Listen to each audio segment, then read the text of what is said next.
स्वागत है आपका आपकी अपने YouTube चैनल कॉमर्शियल गुरुजी में, जहां मिलता है आपको क्वालिटी एजुकेशन। तो जैसा कि आप लोग की लगातार डिमांड आ रही थी कि सर ऑनलाइन काउंसलिंग प्रोसेस और ऑफलाइन काउंसलिंग प्रोसेस पर वीडियो बनाइए, मैं आप लोग बता दूं, मैं कल से जब से कॉल लेटर आने शुरू हैं मैं तब से ही इन्फॉर्मेशन जुटाने लगा हुआ हूँ, क्योंकि अगर यहाँ पर मैं कोई भी गलत इन्फॉर्मेशन दे दूंगा तो आप लोगों के लिए बहुत ही बड़ा नुकसान हो सकता है। इसलिए मैं यही एफर्ट करता हूँ कि जब भी मैं आप लोगों को कुछ बताऊँ वो सारा कुछ रियल और एकदम जेन्युइन होना चाहिए। तो आज के इस वीडियो में मैं आपको पूरा काउंसलिंग प्रोसेस समझाने वाला हूँ।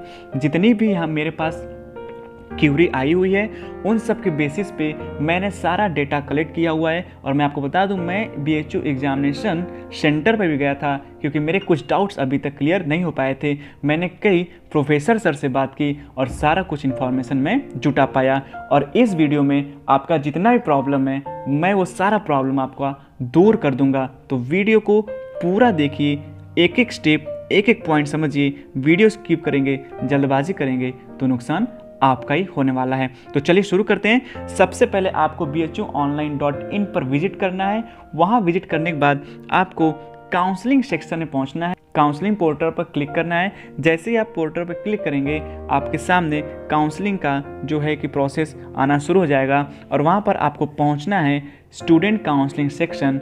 और आप अगर PG स्टूडेंट हैं तो आप वहां लॉगिन करिए उस सेक्शन पे, या आप UG स्टूडेंट हैं तो आप UG स्टूडेंट पे लॉगिन करिए। तो चलिए, अभी तक तो PG स्टूडेंट ही लॉगिन कर पाएंगे, लेकिन इस वीडियो में मैं UG स्टूडेंट के लिए भी सारी चीज़ें क्लियर कर दूंगा। तो दोनों के लिए वीडियो बहुत ही इंपॉर्टेंट, चाहे वो UET कैंडिडेट हो चाहे वो पेट कैंडिडेट। तो सिंपली आपको यहाँ पर लॉगिन करना है। यहाँ पर आपका Gmail ID और पासवर्ड मांगेगा, आप उसको भरिए। और जैसे आप लॉगिन करेंगे आपके सामने कुछ ऐसा डैशबोर्ड ओपन होकर आ जाएगा, जिसमें कि rules and procedure, schedule, call letter, preference entry, course allocation, hostel allocation है।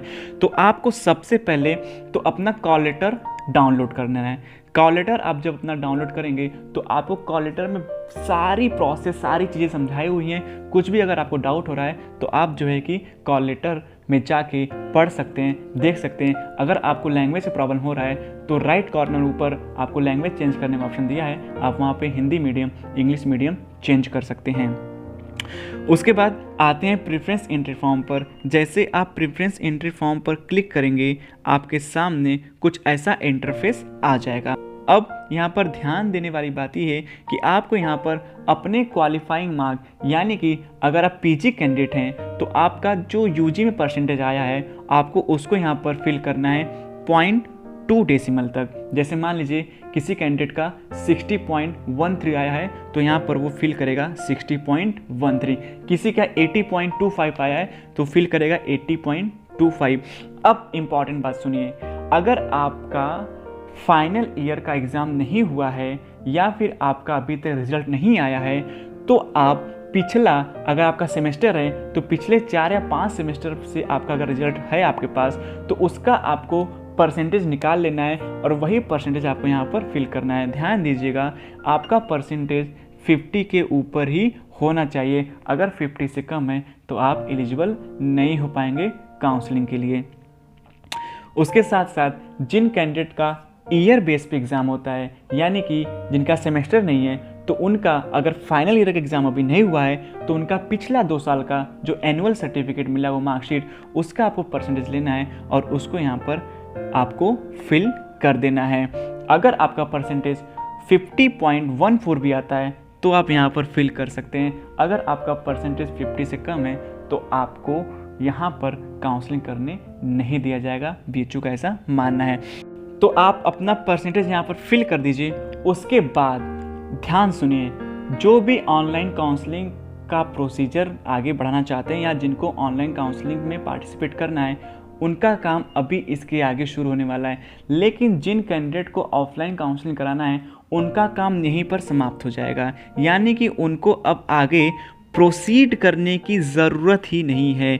जी हाँ, मेरी बात ध्यान सुन लीजिए, जो कैंडिडेट ऑफलाइन काउंसलिंग कराना चाहते हैं उनको सिर्फ और सिर्फ अपना कॉल लेटर डाउनलोड कर लेना है और प्रेफरेंस एंट्री फॉर्म में सिर्फ और सिर्फ अपना परसेंटेज फिल कर देना है। उनका काम वहीं पर समाप्त हो जाता है। बाकी जिस दिन उनका काउंसलिंग होने वाला है उस दिन जितने भी रिक्वायर्ड डॉक्यूमेंट हैं वो लेके उन्हें काउंसलिंग वेन्यू पे पहुंचना होगा, वहाँ पे वो काउंसलिंग करा पाएंगे। मैं आपको जानकारी बता दूं कि अगर आप ऑनलाइन काउंसलिंग प्रोसीजर को अपना रहे हैं तो आप अपने डॉक्यूमेंट्स जिस दिन काउंसलिंग होने वाला है उस दिन 4 बजे के पहले तक अपलोड कर दीजिए। अगर आप ऑफलाइन जाना चाहते हैं तो जिस दिन आपका काउंसलिंग डेट है आपको 4 बजे के पहले पहुंचना पड़ेगा। एकदम ये बात मेरी जान लीजिए। बाकी दूसरी किसी स्थिति में बहुत ही प्रॉब्लम आपको हो गई है, आप नहीं पहुंच पाए हैं, तो आप जब तक आपका काउंसलिंग चल रहा है, यानी कि आपका अगर काउंसलिंग 12 से लेकर 15 के बीच में है तो आपका काउंसलिंग अगर 12 तारीख को है, लेकिन अगर 12 तारीख को आप नहीं पहुंच पा रहे हैं, आपको 13-14 तारीख को अगर पहुंचना है तो आप 13-14 तारीख पहुंचिए, लेकिन आपको वहाँ पर क्लैरिफिकेशन करना होगा कि आप क्यों नहीं आ पाए। अगर आप काउंसलिंग बाद पहुंचेंगे तो आपका जो काउंसलिंग है वो नहीं कराया जाएगा। तो इस बात को ध्यान रखिएगा, यहाँ पर साफ साफ शब्दों में लिखा गया है, आप एक बार देख सकते हैं। और ये सारी चीज़ें मैं कहीं और से नहीं, ये सारी चीज़ें आपके कॉल लेटर पे मिल जाएंगी। तो चलिए आगे बढ़ते हैं। तो जो ऑफलाइन वाले कैंडिडेट हैं उनका काम यहाँ पे समाप्त हो जाता है। अब आती बात अगर प्रेफरेंस एंट्री फॉर्म की कि वो लोग कैसे मेन कैंपस और एफिलिएटेड कॉलेज चूज़ करेंगे, तो सिंपली जब वो वेन्यू जाएंगे तो उन्हें वहाँ खुद एक प्रेफरेंस एंट्री फॉर्म दिया जाएगा, वो अपना प्रेफरेंस वहाँ पर भर देंगे। ये एकदम जेन्युइन इन्फॉर्मेशन है। अगर आपको अभी भी डाउट लगता है तो मैं आपको स्क्रीन पर दिखा देता हूँ। साफ साफ शब्दों में लिखा हुआ है कि जो ऑफलाइन कैंडिडेट हैं उन्हें सिर्फ और सिर्फ प्रेफरेंस एंट्री फॉर्म पे परसेंटेज भर देना है, बाकी और कोई भी डॉक्यूमेंट अपलोड करने की जरूरत नहीं है। जो कैंडिडेट ऑनलाइन वाले हैं वो आगे प्रोसीड करेंगे तो उनके सामने जैसे वो आगे प्रोसीड करेंगे प्रेफरेंस एंट्री फॉर्म भरने के बाद, यानी कि परसेंटेज भरने के बाद, उनके सामने कुछ ऐसा इंटरफेस ओपन होकर आ जाएगा जिसमें उनका हाई स्कूल का सर्टिफिकेट, इंटरमीडिएट का certificate, graduation first semester, second semester, third, fourth, 5 and 6, यहाँ पर गलती 7th हो गया है, वो 6th है। और उसके बाद भी अगर आपका 7 एंड 8 सेमेस्टर है तो उसके लिए यहाँ पर एक PDF का ऑप्शन दिया हुआ है। आपको PDF में अपने सारे जो डॉक्यूमेंट्स बच रहे हैं सेमेस्टर के मार्कशीट वाले, आप उनको जो यहाँ पर एक PDF कन्वर्ट करके यहाँ पर अपलोड कर सकते हैं। अब ध्यान देने वाली बात यहाँ पर यह आती है, जिन भी बच्चों का ईयरली बेस पे एग्ज़ाम होता है, यानी कि जिनका सेमेस्टर नहीं होता, वो यहाँ पर कैसे फॉर्म को फिलअप करेंगे, और जिनका सेमेस्टर होता है वो वहाँ पर कैसे फॉर्म को फिलअप करेंगे। देखिए, पहली बात तो ये, अगर आपके पास सारे सर्टिफिकेट अवेलेबल हैं तो सिंपली यहाँ पर आपको कॉलम बना हुआ है first semester, second, third, fourth, 5th and 6th, तो आप सिंपली यहाँ पर सारा सेमेस्टर का आपका जो सर्टिफिकेट है, मार्कशीट है, आप उसको यहाँ पर अपलोड कर दीजिए। सिंपली अपलोड कैसे करना है, अपने मोबाइल से पिक लीजिए और जो आपका पिक है वो 2 MB से कम का होना चाहिए, आराम से यहाँ पर अपलोड हो जाएगा। जैसे जैसे आप अपलोड करते जाएंगे वैसे वैसे चीज़ें भी वेरीफाई होती जाएंगी। अब यहाँ पर जो मेन बात है वो ध्यान देने वाली ये है कि जब मान लीजिए आपका अभी फाइनल ईयर का एग्ज़ाम नहीं हुआ है या हो गया है तो आपके पास मार्कशीट नहीं है, तो यहाँ पर BHU ने मैंडेटरी कर रखा है जिसका एनुअल है, पहले एनुअल समझ लें, जिसका एनुअल एग्ज़ाम होता है तो उनको यहाँ पर graduation semester marksheet first and second में फर्स्ट ईयर का मार्कशीट लगाना है, यानी कि फर्स्ट सेमेस्टर और सेकंड सेमेस्टर में फर्स्ट ईयर का दोनों में, उसके बाद सेकंड सेमेस्टर और फोर्थ सेमेस्टर में सेकंड ईयर का दोनों में फिल करना है। अगर थर्ड ईयर का आपके पास अवेलेबल है तो थर्ड ईयर का आपको दोनों में, यानी कि 5th semester and 6th semester दोनों में आपको वही मार्कशीट फिल करनी है। यानी कि कहने का मतलब कि आपको 2-2 बार यहाँ पर आपको अपने जो सर्टिफिकेट मार्कशीट उनको अपलोड करना है। पहले साल का पहले सेमेस्टर दूसरे सेमेस्टर में, दूसरे साल का तीसरे सेमेस्टर चौथे सेमेस्टर में, और तीसरे साल का 5वें सेमेस्टर और 6वें सेमेस्टर में। ऐसे ही जो डॉक्यूमेंट सेमेस्टर वाइज वाले हैं जिनका एग्ज़ाम सेमेस्टर हुआ है वो यहाँ पर अपना सेमेस्टर वाइज अपलोड कर देंगे। अब अगर बात यहाँ फंसती है कि अगर आपके फाइनल एग्ज़ाम नहीं हुए या आपके पास फाइनल सेमेस्टर का सर्टिफिकेट या फाइनल ईयर का सर्टिफिकेट नहीं है, तो सिंपली यहाँ पर जिनका ईयर वाइज है उनका 2 साल का मैंडेटरी है, वो अपना 2 साल का अपलोड करें। बाकी जो 5th एंड 6th कॉलम है वो आप छोड़ दें, कोई दिक्कत नहीं होने वाली, आप आगे प्रोसीड कर जाएंगे। जिनका सेमेस्टर वाइज है वो क्या करेंगे, वो अपने एटलीस्ट 4 सेमेस्टर या अगर 5 सेमेस्टर का उनके पास है तो वो सारा जो है कि सर्टिफिकेट यहाँ पर अपलोड कर देंगे। बाकी अगर 6th सेमेस्टर उनके पास नहीं है तो उसको आप ऐसे ही रहने दीजिए, कोई प्रॉब्लम नहीं है, आगे आप प्रोसीड कर पाएंगे। ठीक है, आगे बात करें जिनका 8 सेमेस्टर तक होता है तो अपना वो 7th एंड 8 जो भी उनका सर्टिफिकेट अवेलेबल हो पाया है वो PDF में कन्वर्ट करके यहाँ पर PDF अपलोड करेंगे। फोटो यहाँ पर नहीं लेगा, ध्यान सुन लीजिए, क्योंकि यहाँ पर साफ साफ लिखा है अपलोड ओनली PDF फाइल। तो इस तरीके से आप अपने मार्कशीट एंड सर्टिफिकेट को यहाँ पर अपलोड कर देंगे। हाई स्कूल और इंटरमीडिएट का तो सबके पास होगा, कोई दिक्कत नहीं है। जो UT कैंडिडेट हैं उन्हें सिर्फ हाई स्कूल और इंटरमीडिएट का यहाँ पर मार्कशीट अपलोड करना है। अब बात यहाँ पे ये आती है कि अगर आपका कंपार्टमेंट लगा हुआ है और आपका भी मार्कशीट नहीं आ पाया है या आपके पास ओरिजिनल मार्कशीट नहीं है, तो जो भी वेबसाइट से आपको मार्कशीट अवेलेबल हो पाया है आप वही मार्कशीट अपलोड करिए। BHU उसे पूर्णतः स्वीकार करेगा, कोई प्रॉब्लम आपको होने वाली नहीं है। जरूर नहीं है कि आपका जो स्कूल से मार्कशीट या फिर आपके बोर्ड से जो मार्कशीट आ पाया है आपके पास ओरिजिनल, आप उसी का पिक यहाँ पे अपलोड करें। वेबसाइट से भी अगर आपने डाउनलोड कर रखा है तो आप यहाँ पे बड़े आसानी से अपलोड कर सकते हैं। तो इतना सेक्शन आपका जो सर्टिफिकेट मार्कशीट वाला है वो हो जाएगा। देखिए वीडियो का लेंथ काफ़ी लंबा हो रहा है, लंबा इसलिए है क्योंकि सारी चीज़ें मैं आपको यहाँ बता रहा हूँ और ये आपके करियर का सवाल है। तो आप प्लीज़ जितना टाइम लग रहा है उतना टाइम दे लीजिए, स्किप मत करिए, नहीं तो प्रॉब्लम आपको होने वाली है। चलिए उसके आगे हम लोग बढ़ते हैं। तो यहाँ पर BHU college student certificate, cast certificate, income certificate और एनेक्सर 10 के बारे में पूछा गया है। तो सबसे पहले जो भी BHU कैंडिडेट है, मतलब कि जिनका UG BHU से हुआ है, अब वो पेट के लिए एलिजिबल है काउंसलिंग के लिए, तो सिंपली उनके पास कई सारे मार्कशीट होंगे जिसमें उनका इनरोलमेंट नंबर वगैरह होगा। तो उन्हें कुछ नहीं करना है, कहीं दौड़ भाग नहीं करनी, कोई सर्टिफिकेट जाके नहीं लेना है। सीधा आप कोई मार्कशीट या कोई भी आपके पास डॉक्यूमेंट्स हो जिसमें आपका BHU का इनरोलमेंट नंबर लिखा हुआ है, आप सिंपली क्लिक करिए और यहाँ पर अपलोड कर दीजिए। आप अपना पासबुक भी, जो पासबुक BHU इशू करती है, आप उसका पिक लेकर भी, क्योंकि उसमें भी आपका इनरोलमेंट नंबर वगैरह सब कुछ होता है, आप उसको भी लेकर यहाँ पर अपलोड कर सकते हैं। बिल्कुल भी परेशान होने की, घबराने की ज़रूरत नहीं है। उसके बाद आगे बात करते हैं यहाँ पर कास्ट सर्टिफिकेट की। तो OBC ST SC के लिए यहाँ पर कास्ट सर्टिफिकेट मैंडेटरी है। अगर आप अपना सर्टिफिकेट यहाँ पर अपलोड नहीं करेंगे तो आपकी काउंसलिंग जनरल कैटेगरी से मान ली जाएगी। अब बात ये आती है कि अगर आपके पास कास्ट सर्टिफिकेट नहीं है तो आप क्या करेंगे। तो सिंपली कुछ नहीं करना है, आपने UG में एडमिशन लिया होगा तो आपने कास्ट सर्टिफिकेट अपना बनवाया होगा, तो जो कास्ट सर्टिफिकेट आपके पास पुराना वाला है आप वही अपलोड करिए। ST SC के लिए कोई मैटर नहीं करता, लेकिन जो OBC कैंडिडेट हैं उनके लिए यहाँ पर मैटर करता है। उनका जो सर्टिफिकेट है वो 1 साल से पुराना नहीं होना चाहिए, कॉल लेटर में साफ साफ मेंशन किया हुआ है। तो अगर आपके पास जो भी सर्टिफिकेट है आप वो सर्टिफिकेट यहाँ पर अपलोड कर दीजिए।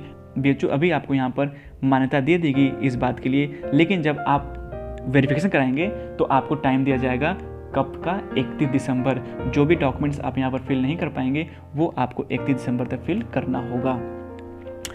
तो आपको यहाँ पर अपना ओल्ड सर्टिफिकेट ही अपलोड करना होगा, आप उसको अपलोड कर दीजिए। आगे बात करते हैं यहाँ पर इनकम सर्टिफिकेट। तो इनकम सर्टिफिकेट जो है कि OBC ST SC कैंडिडेट के लिए, जनरल के लिए नहीं है। तो आपका इनकम सर्टिफिकेट जो होगा आप उसे यहाँ पर अपलोड कर दीजिए। SC ST के लिए बता दूँ, उनका जो इनकम सर्टिफिकेट है वो 2.5 लाख के लिमिट का होना चाहिए, उससे ज़्यादा का नहीं होना चाहिए, तो आपको जो फीस में कटौती मिलती है वो आपको नहीं मिल पाएगी। अब बात यहाँ पे आती है कि आपका इनकम सर्टिफिकेट नहीं है अगर अवेलेबल, तो आपके पास पहले का तो कोई ना कोई इनकम सर्टिफिकेट अवेलेबल होगा, आप उसी को अपलोड कर दीजिए। बाकी जब आप वेरिफिकेशन कराइएगा तो आपसे जो रिक्वायर्ड डॉक्यूमेंट्स मांगे जाएंगे आप उसको यहाँ पर दे दीजिएगा। अगर आपका नहीं बन पाया है, अगर टाइम है, तो आप जनसेवा केंद्र से संपर्क करके जल्द से 4-5 दिन के अंदर अपना सर्टिफिकेट बनवा सकते हैं। लेकिन आपका पुराना सर्टिफिकेट तो जरूर होना चाहिए, तो आप उसको यहाँ पर दे सकते हैं। उसके बाद यहाँ पर बात आती है EWS कैटेगरी के लिए। तो EWS कैटेगरी वाले क्या करेंगे कि अपना जो EWS कैटेगरी का जो उनका सर्टिफिकेट है वो यहाँ पर अपलोड कर देंगे। उनका सर्टिफिकेट भी 1 साल से पुराना नहीं होना चाहिए, लेकिन अगर आपके पास पहले का कोई है तो आप भी अपलोड कर दीजिए। बाद में जब वेरिफिकेशन कराइएगा तो अपना जो सर्टिफिकेट आप नया बनवा के रिन्यूअल करा के दे दीजिएगा, कोई प्रॉब्लम नहीं होने वाली है। अगर आपको देखना है कि क्या क्या चीज़ें रिक्वायर है तो आप कॉल लेटर में जाके आराम से वहाँ पर देख सकते हैं, वहाँ पर भी EWS के लिए पूरा मैटर दिया हुआ है। चलिए आगे बढ़ते हैं और बात कर लेते हैं PWD की। PWD के जो भी कैंडिडेट्स हैं उनके लिए भी कॉल लेटर में सूचनाएं दी हुई हैं, आप वहां जाकर चीज़ों को देख सकते हैं। अगर आपके पास जो सर्टिफिकेट है वो सर्टिफिकेट किस लेवल होना चाहिए वहां पर सारी चीज़ें दी हुई हैं, तो आप अपने सर्टिफिकेट को अपलोड करिए। और एक बात ध्यान लीजिए, जो कैंडिडेट जिस कैटेगरी से हैं उनके प्रेफरेंस एंट्री फॉर्म में उसके बाद जो डॉक्यूमेंट अपलोड करना है वो सारी चीज़ें अपलोड होंगी। यहाँ पर मेरे पास सारा तो स्क्रीनशॉट नहीं है, लेकिन मैं आपको बता दे रहा हूँ, एक आइडिया दे रहा हूँ कि आपको कैसे चीज़ों को करना है। तो इस तरीके से आपका सर्टिफिकेट सारा यहाँ पर अपलोड हो जाएगा, कोई भी दिक्कत नहीं होने वाली। यहाँ पर एनेक्सर 10 दिया हुआ है जिसको आप यहीं से डाउनलोड कर लेंगे। डाउनलोड करने के बाद उसमें अब जो भी रिक्वायरमेंट चीज़ें मांगी हुई है वहाँ पर अपना नेम, अपना यूटी, आप पेट, roll number, course, faculty, department वगैरह आप यहाँ पर फिल कर दीजिएगा और फिल करने के बाद उसका फ़ोटो ले लीजिएगा और उसको जो है कि अपलोड कर दीजिएगा। तो इस तरीके से आपका ये सारा प्रोसेस जो है मैंडेटरी जो डॉक्यूमेंट्स है वो सारे हो जाएंगे और जिसके प्रेफरेंस एंट्री फॉर्म में जो जो चीज़ें ओपन होंगी उसको वही चीज़ें वहाँ पर अपलोड करनी है। तो बिल्कुल घबराने की ज़रूरत नहीं। तो उम्मीद है कि ये चीज़ें आपको अब समझ में आ गई होगी। चलिए आगे बढ़ते हैं। तो आगे बढ़ते हैं तो आपको यहाँ पर TCCC migration, anti ragging declaration, residence cum dossier form के लिए पूछा गया है। तो ये सारे ऑप्शनल हैं, आपके पास सिंपली जो चीज़ अवेलेबल है आप यहाँ पे अपलोड करिए। नहीं अवेलेबल है तो आपको डाउनलोड अंडरटेकिंग आप सीधा डाउनलोड करिए और अंडरटेकिंग में जो चीज़ें पूछी गई हैं आप उसको फिल कर दीजिए। अपना नाम, सन ऑफ या डॉटर ऑफ जो भी हो आप वहाँ पे जो है अपना फिल कर दीजिए। नेम वगैरह, UT, role number, course, faculty, department, mobile number अपना दे दीजिए और साइन कर दीजिए। उसके बाद आपको यहाँ पर अपलोड करना है। और देखिए यहाँ पर एक बात और दी गई है, लेटेस्ट कास्ट और इनकम सर्टिफिकेट। तो अगर आपके पास latest caste certificate, income certificate नहीं है तो मैंने आपको बताया अगर आपके पास पुराना है तो भी उससे आपका काम चल जाएगा, नहीं तो आप अंडरटेकिंग वहाँ पर दे सकते हैं। तो इस तरीके से ये जो ऑप्शनल है उसमें आप अंडरटेकिंग दे के अपना काम चलाइए और इसको आगे प्रोसीड करिए। तो इतना करने के बाद आप जब प्रोसीड करेंगे तो आपको कुछ ऐसा इंटरफेस ओपन हो जाएगा जहाँ पर प्रेफरेंस एंट्री फॉर्म पूरी तरीके से ओपन हो जाएगी और आपको वहाँ पर तब प्रेफरेंस पूछेगा कि आप काउंसलिंग के लिए प्रेफरेंस किसको देना चाहते हैं। तो अगर आप मेन कैंपस में प्रेफरेंस देना चाहते हैं तो आप मेन कैंपस को फर्स्ट पे कर दीजिए। अगर आपको एफिलिएटेड में एडमिशन लेना है, जैसे बहुत से बच्चे होते हैं जिनको एफिलिएटेड में एडमिशन लेना होता है तो वो एफिलिएटेड को प्रेफरेंस दे सकते हैं। तो जैसे आपको प्रेफरेंस देना है आप उस तरीके से दे लीजिए। लेकिन बहुत से कोर्सेज ऐसे हैं जिनका कि सीट या तो मेन कैंपस में या तो सिर्फ और सिर्फ RGSC में या तो सिर्फ और सिर्फ एफिलिएटेड में। तो बिल्कुल परेशान न हो, प्रेफरेंस सेंटर फॉर्म में जहाँ भी सीट्स अवेलेबल होगी सिर्फ वही प्रेफरेंस में पूछा जाएगा, आप आराम से प्रेफरेंस दे लीजिए। तो आप जब प्रेफरेंस देंगे तो आपके सामने कुछ ऐसा इंटरफेस ओपन होकर आ जाएगा और यहाँ पर आपका सारा जो आपने डेटा यहाँ पर अपलोड किया, डॉक्यूमेंट्स वगैरह, वो सब यहाँ पे आ जाएंगे। इसको आप प्रिंट कर लीजिएगा। प्रिंट करने के बाद यहाँ पर सिग्नेचर के लिए बोला गया है, साइन कर लीजिएगा अपने पास एज ए प्रूफ रखने के लिए। बाद में जब आपको BHU वेरिफिकेशन के लिए बुलाएगा तो आपके पास ये भी चीज़ होनी चाहिए। तो इस तरीके से आप अपना प्रेफरेंस एंट्री फॉर्म पूरा आसानी से इस तरीके से अपना फिल कर लेंगे। उसके बाद आपको रेगुलर जो है कि विजिट करना होगा bhuonline.in के पोर्टल पर, क्योंकि सारा चीज़ जो है आपका पोर्टल पे ही आएगा।